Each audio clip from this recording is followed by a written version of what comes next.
Welcome back to my daily report market analysis videos with me, Richard Perry, market analyst at Hantec, on Wednesday 16th of September. My final chart of the day is gold. Now, this is an interesting move because we're starting to see gold ticking higher, but not decisively so. There was a slight air of sort of upside break early doors yesterday, but it just fell back into the close around that 1950 mark and then has started to find a little bit of support again.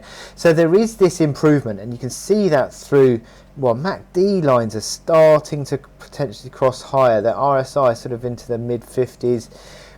I sort of said recently that you need to see the RSI into the 60s to really be sort of fairly confident that this is a driving move higher. Stochastics are encouraging though, but it really does need to be moving strongly through, and 1992 is that reaction high, but if you take that on a closing basis, it's sort of the 1970 mark on a closing basis. So if you can sort of close above 1970 on a close tonight post Fed, maybe that is the sort of trigger point for upside move. But you can see here on the hourly chart a little bit of basis of resistance around that 1974 mark, 1972 I think it was yesterday.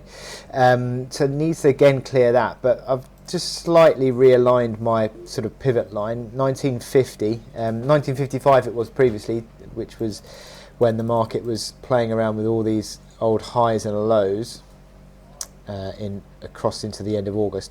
Now that's sort of turned into 1950. If you see here, look, 1950 captures several highs and lows actually recently, and again the lows yesterday before the market has propelled higher. But essentially what you need to see is basis of support holding around 1950, but if it goes below 1937, which are these spike lows intraday here last week, then I think that's what would be starting to wane the upside outlook. You'd see the market turning neutral again, but for now we're developing an increasingly positive outlook for a test of 1992, and if that can be seen on an upside move, then 2015 comes into play. But just gradually getting more stronger, and gold is ticking higher. But how gold responds to the Fed tonight, how the dollar responds, yields respond, I think anything that hits the dollar, hits yields, is going to be positive for gold.